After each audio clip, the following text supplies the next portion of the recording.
Hello, Freedom Finders, and welcome to part 2 of the interview with Gabriela, founder of the Introverts Academy and author of many books related to job searching, entrepreneurialism, with insight into the process for introverts. We previously discussed Gabriela's journey from corporate with a particular focus on engineering into entrepreneurialism with a particular focus on coaching and authoring.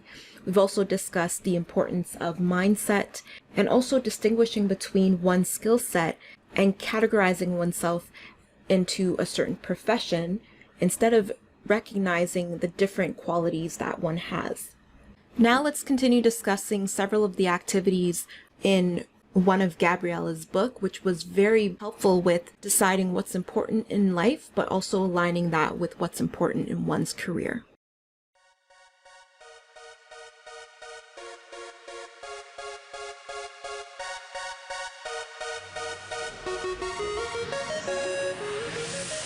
Hello, this is Alisia Young, and welcome to Teach Me Freedom.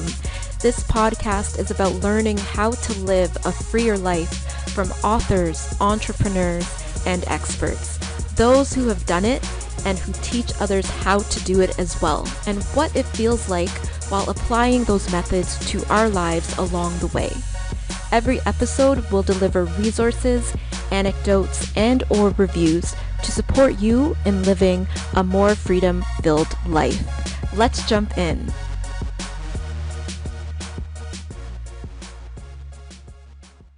Please note the video version of this episode is available on YouTube at Teach Me Freedom. The link is also mentioned in the show notes. Enjoy. How about we jump into those two activities that I had touched on? Of course, there's way more activities in your book, but I found the Wheel of Life and Wheel of Job Search to be life-changing myself. Can you tell us more about these exercises that you had in your book, and why do you feel it's important to incorporate these in part of one's job searching strategy? I was working with a lot of people to help them find jobs. And I noticed while I was doing, it was a series of workshops. Everyone came interested only in the workshop about resume.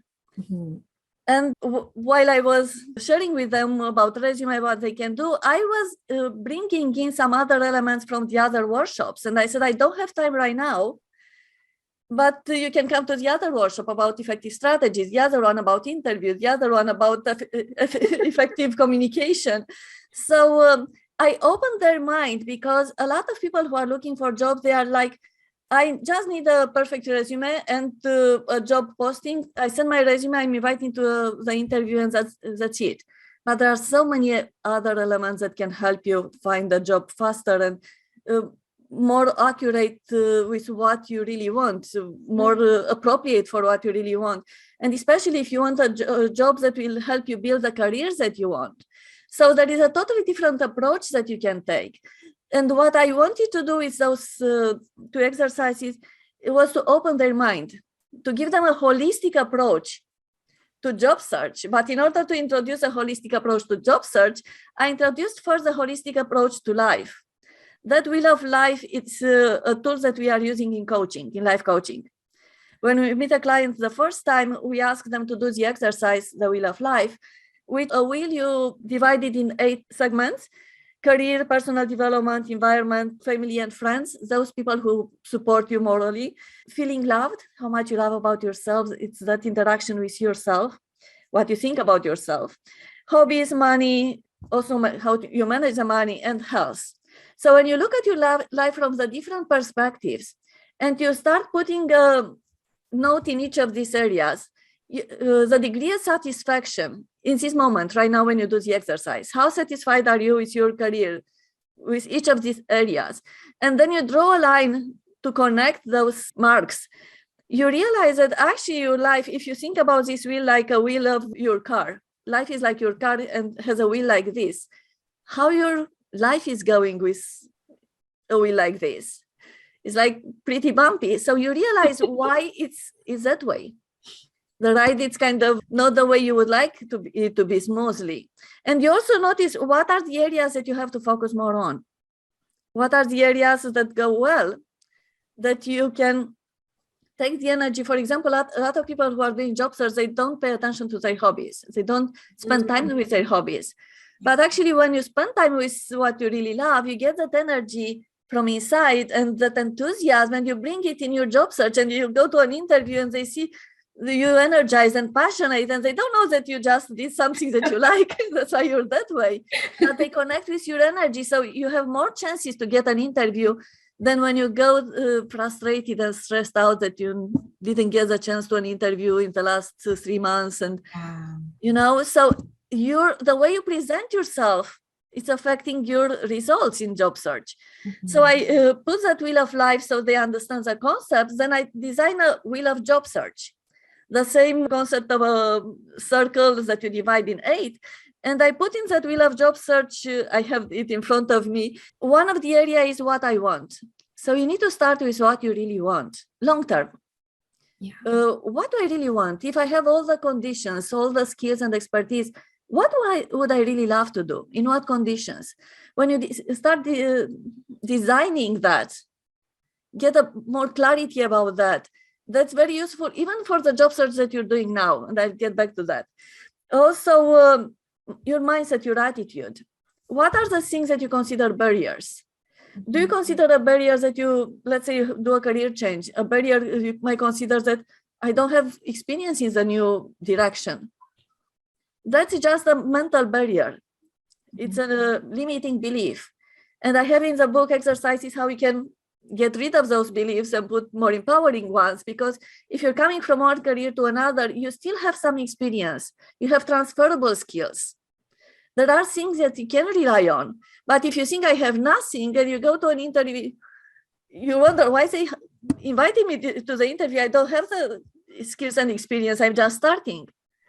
And so you're blocking yourself, and you will present yourself from that perspective. And of course, you don't get pass the interview. So the skill set, you need to take an inventory of your skills, soft skills, transferable skills, hard skills. And not only from the skills that you use in the professional environment where you are paid, but also through volunteering, through your own project.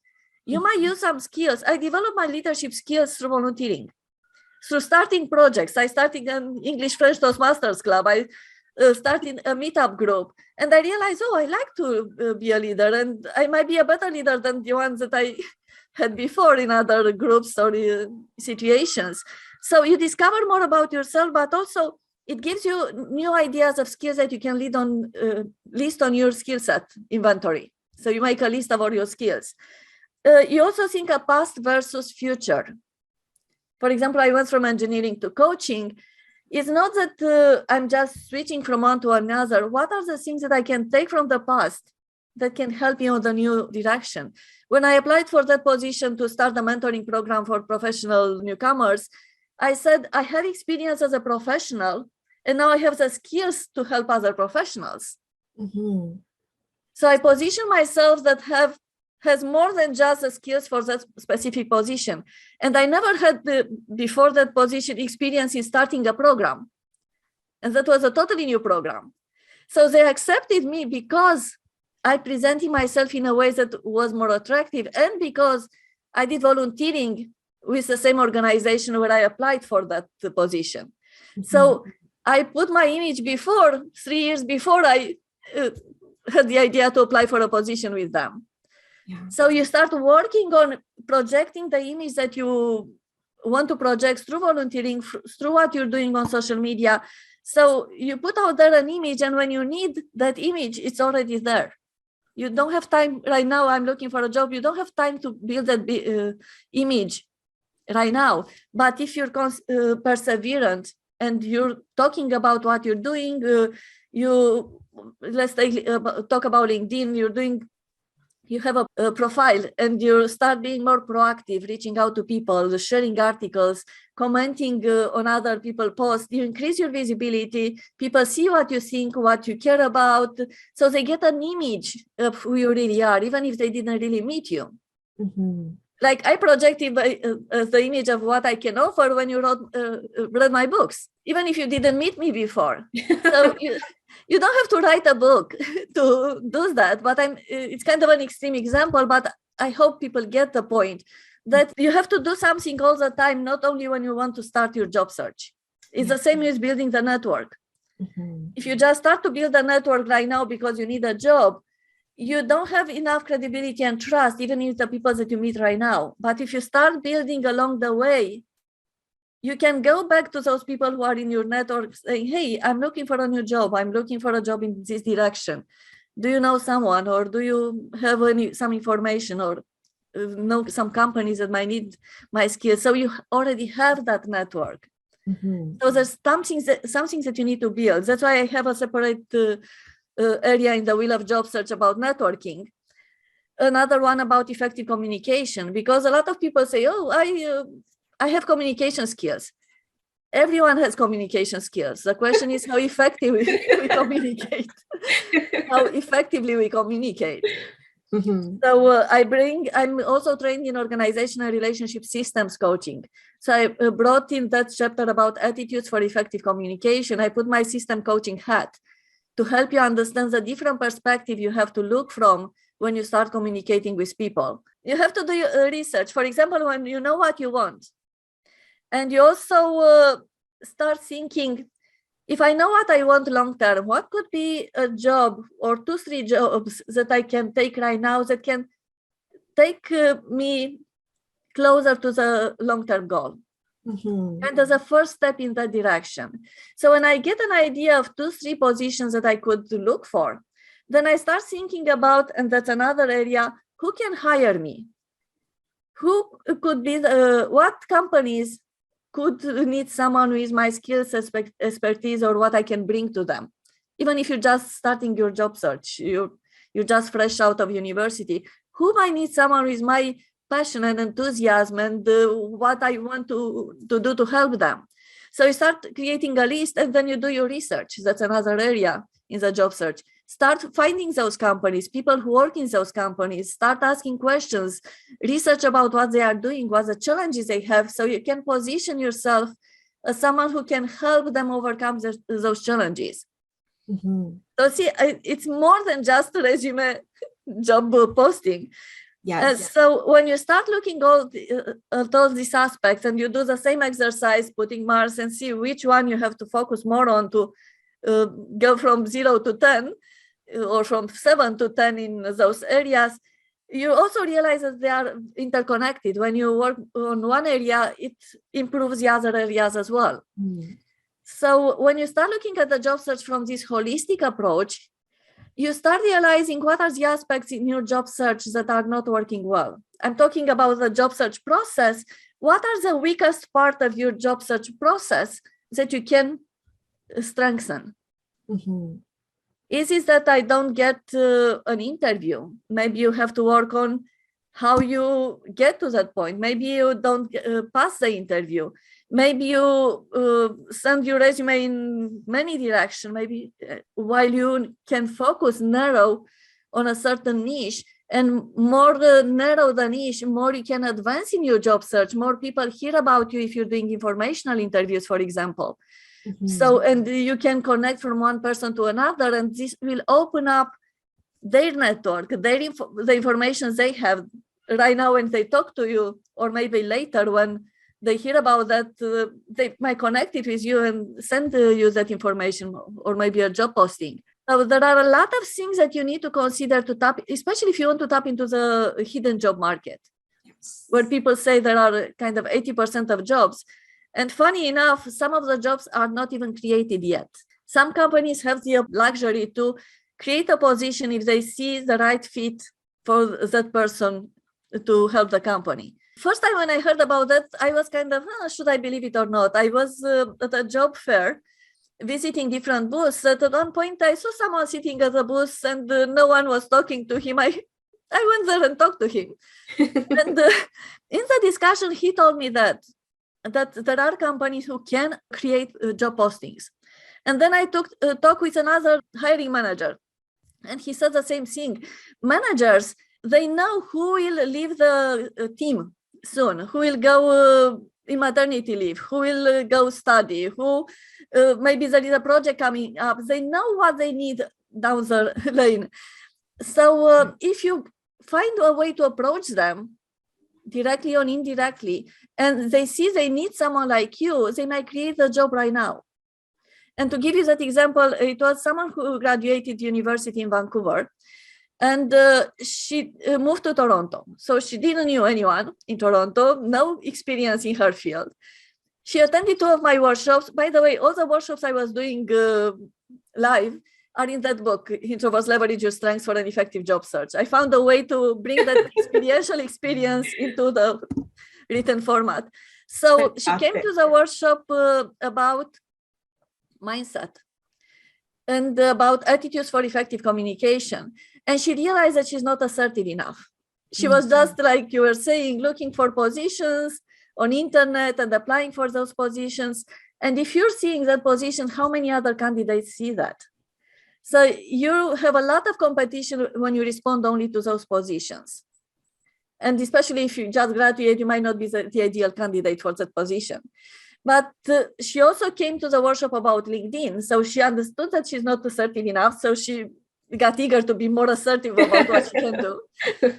And in the workshop about LinkedIn, I showed them how to use LinkedIn proactively to reach out to people, to find people in their field who maybe are a little bit more advanced or at least have the type of job they want, and ask for information interviews. And that's what she did. She found the first person. And from that person, at the end, she asked, do you know someone else I can talk to?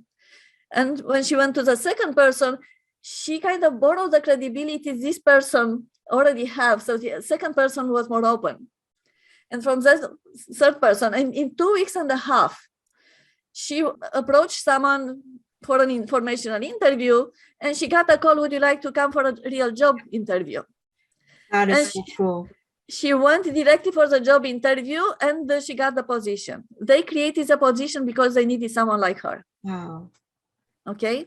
So informational interviews are very powerful, very, very powerful, because you can tap into that hidden job market when you start connecting with people more strategically, not just going to a network event where you can speak more than 30 seconds with someone.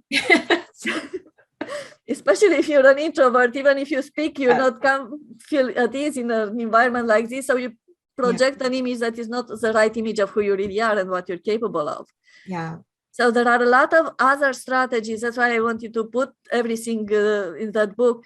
You get a lot of strategies with that book that you can use to tap into the hidden job market. This is gold.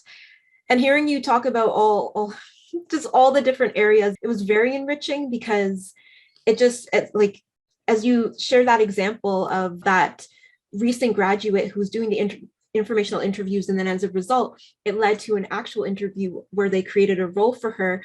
You had mentioned that she started by going to one workshop, and she was just like realizing she's not assertive enough or proactive enough. And then she got that interest in something else. And so I definitely felt that when I was going through the activity of like, oh, okay, like I need to learn more about how to improve this area. So then that got me starting to look into resources to improve that area. And then it just builds from there. But have to be aware first. And that activity that you shared with us helps to at least draw that awareness, and then ignite within us like, okay, well, we need to connect it to the wheel of life activity, because sometimes we're doing these jobs to have a fulfilling life or to provide resources for the life that we want to live. So it's just a beautiful pair of big activities, but every slice was eye-opening about how they all come together.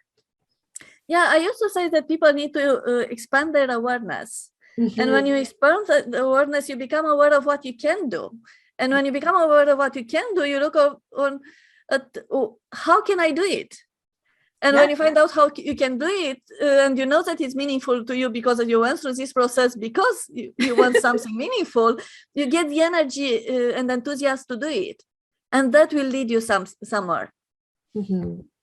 Yep, absolutely. Before I ask you the last question, which will look into suggested resources that the Freedom Finders look into further when it comes to job searching strategies, building a fulfilling career, exploring or how to successfully venture into entrepreneurship. Is there anything else you'd like to share with us about kind of what you've talked about that you feel like a burning, I want to make sure I share this before ending today? And also, how can we continue to stay in touch with you as well?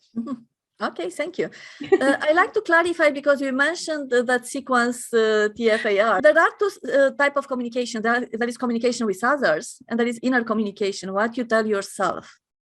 And we have that inner saboteur, that inner voice that sometimes say, oh, you're not good enough. Why you want to go in that direction? It's safe here. So you have to learn how to deal with that inner communication. And you also have a cheerleader, an inner cheerleader, but how many times you give a voice to that cheerleader to let it energize you that, oh, actually you're good, you can do it. Yeah. So people who are more successful have a very good inner cheerleader, very active inner cheerleader, and you can actually kind of help that voice to speak up more often. You can invite that voice to speak up more often, not just listen to the other voice that I'm not good enough, what people will say about me, why should I go there? So you have many kind of your inner team, inner cheerleader, and that cheerleader, inner saboteur, and the inner cheerleaders are just two of them. There are more, but I don't want to go too much into that direction. So I just want to bring awareness about your inner communication, the communication with self. Because when you think about what you can change in this world, what's easier to change? To change the world at large, to change the others, or to change yourself? So when you look from this perspective, you put your effort into what you can change faster, so you get the results that you want. You cannot change the people around you, but you can change yourself, eliminating limiting beliefs, for example. Put new beliefs, more empowering beliefs. So when you look at your own thoughts during the day, how many times you have negative thoughts? And when you have those negative thoughts, when you think, I'm not good enough for this position, how do you feel? How does it make you feel? How much energy do you have? It's draining. Not much. It's draining your energy, right? And what kind of actions you can take when you don't have energy? Even if it might be the right action to take, if you take it without having energy, what kind of results will lead to? So there is a sequence: thoughts, feelings, actions, results, that people don't pay attention to. Many people come to me saying, tell me what to do. Before I tell you what to do, there are two other aspects that you didn't consider yet. So you have to pay attention to your thoughts and feelings and your actions. And if you look at them, all three are all about yourself. So you can change the way you think about it. You can change from, oh, I'm a victim, no one will hire me, I don't have enough experience, into, there are companies who might hire people like me because I'm really passionate about this field, about what I want to do. How can I find them? How much energy you have when you think this way? Very more uplifted. See? So you just shift from a negative belief to a positive belief. And you have energy. And when you ask a question, how can I get there? What can I do? You get idea what kind of actions you can take. And you start taking those actions. And those will lead to better results than if you start from that place where I'm not good, I don't have experience, who will hire me? Even if you get to the interview, you might not pass that interview. So that's a sequence I was talking about, TFAR, thoughts, feelings, action, results. And that includes the thoughts that it's related to the mindset. Feelings are how you react to those thoughts. Automatically, when you have a thought, your body will react to it. And then when you combine this in your advantage, you can take actions with much better results. You will even attract more people, positive, more people who want to support you when you are coming from a positive mindset. Just those good vibes. Those it's like exactly. We all want to be surrounded by positive people, right? If you just have one negative person in your environment, and that person you hear every day, you're kind of, and you don't want that. When you're looking for a job, when you want to take your career to the next level, when you shift your career, when you want to go into entrepreneurship, you don't want that negative energy around you. Mm-hmm. So you have to work on yourself and also look at what you can do in your environment. Spend less time with those who are negative. Or also ask yourself, why this person is telling me that? Is there a reason behind it that I can consider? Because if you go beyond the negativity, it might be a valid reason that you can take in consideration. For example, when you want to take a leap from a job to entrepreneurship, there might be that inner saboteur or someone else telling you, you won't be good at that. You're not good at selling, or you're not good at talking to people. Look, you're just by yourself. But when you think about that, instead of giving up, you can think about what can I do to become better at it. Mm-hmm. So instead of taking for granted that affirmation, you think about what's the reason behind it. Is it something valuable for me that I can learn and I can work on? And this is how you build that. I like to say life is a self-discovery journey. So you learn new skills, you get yourself into a new challenge. I love challenges because I became more resilient because of those challenges. Sometimes I put myself in a new challenge just to learn something new, to see if I can handle it, what is out there for me. And sometimes you get these situations like I've got into the burnout, something that you don't expect, but you do what it takes to get something out of it. Yeah. You still reconnect with yourself because inside you're still the same person. No matter in what situation you are, you can still have a good conversation with yourself. Mm-hmm. And get those answers, because we all have access to our intuition, which is our inner teacher. So when you start asking yourself questions, you might get some insightful answers. So that's the point. That's so deep. Yes. Mm-hmm. Wow. That's so deep.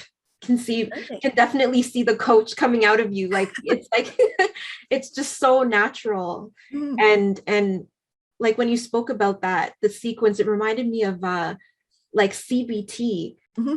cognitive behavioral therapy, and how it's like used a lot for overcoming anxiety and depression, and when it comes to making certain eating decisions or trying to build up motivation for exercise and things like that. And so it's so cool to hear that this is a strategy that you can use in job searching related things, but also just going into new situations and just having that, building a stronger relationship with yourself. Any situation you'll face, you can use this. That positive self-talk. Yeah. Because negative self-talk, negative thoughts are coming so easily to us. We don't need any effort to put any effort into it. But if you want more positive thoughts, we have to pay attention to spend less time with the negative thoughts and bring positive thoughts more often.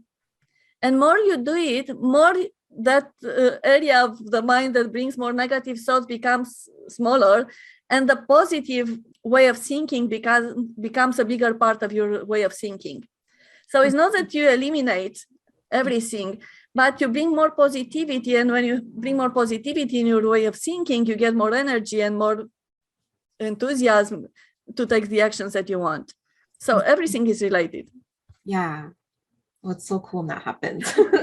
And if you want, it's connected also with the spiritual component, because when you think about what you really love, you reconnect with who you really are from a spiritual point of view. What are your talents? What are the things that resonate with you? So when you start from that point and design your long-term goal, then you come back into where you are right now and look at the first step. You're still aligned, and all these small steps you take in alignment with who you really are, and you'll see how you unfold that path. So let me share the resources if you don't mind. Oh yes, sorry. I'm like simmering on what you're saying, putting it together and just kind of thinking of like, okay, yes, yeah, there's lots of homework to do, mm-hmm. but in a good way of self-discovery and just continuing to connect with where we each want to go and on our own dreams for ourselves. But yes, please. So yes, the final question is, what are your 3 or more recommended resources for our freedom finders who, based on our conversation today, that you feel really burning inside to share with us? So one of them is the book, Introverts, Leverage Your Strengths for an Effective Job Search, because I go much more in deep than what we talked today with the exercise stories. So people can customize all this knowledge to where they are and what they want. Another one is the Introverts Academy website. Because I'm the founder of Introverts Academy, and I already have on the website a lot of free resources. There is a resource hub with a lot of free resources, and they are not only for introverts. For example, even the book that I'm talking about, Introverts Leverage Your Strengths, a lot of extroverts get a lot out of it because those strategies are working for extroverts as well. I just put extra information for introverts in that book. Yeah. So it's for both introverts and extroverts. The Introverts Academy website has a list of 30 introvert strengths because it's important to know yourself, to know what you're good at. And since I'm talking about extrovert and introverts, on the YouTube channel of Introverts Academy, I have a few videos that work for both introverts and extroverts. One is called Know Yourself, a self-confidence tool, because you have to build your confidence. Yeah. And in that video, I'm talking about the introverts and extrovert strengths. I put them in parallel because they are complementary. The innate characteristics of introverts and extroverts are complementary. So when you see how you are and how the others are, you're not knowing yourself better, but you also know how you what you deal with. Yeah. So I have 7 or 8 videos on different topics. One is about building a meaningful professional path. Another one is about holistic health. You think about mind, body, and spiritual. That component I was talking about earlier, who you really are. So another one is about environment. What are the environments that work for you, and what are the environments you want to take yourself out of or adjust them in a way so you can get more energy? Because there are some environments that drain our energy. So I will not go further because there are a lot of resources on the Introverts Academy website as well. It's introvertsacademy.org. That's easy. And the other book, it's on Amazon. Awesome. Wow. Thank you so much, Gabriela. Your energy is palpable through this screen. Thank you so much for joining us for the show and just sharing so much of yourself and about your book and your life experience and just it just feels like I just feel so inspired through talking to you and through hearing from you. And I felt that way when I first read your books and connected with you. I just feel that you want the best for us and you really want to just share everything that you can to allow everybody to be successful. So thank you so much for that. And Freedom Finders, please make sure to check out the links, read her books. You heard from her today, but honestly, you're going to get so much more from her books as well. And through doing the exercises and checking out her website as well. Did you talk about your course as well, by the way? On the website, they can go into the learning platform. There is a course, Networking the Introvert Way. Because as introverts, since we have different characteristics than extroverts, we have to network in a different way than extroverts, using different strategies. We have to manage our energy. We have to learn how to build our network in a way that it's natural to us.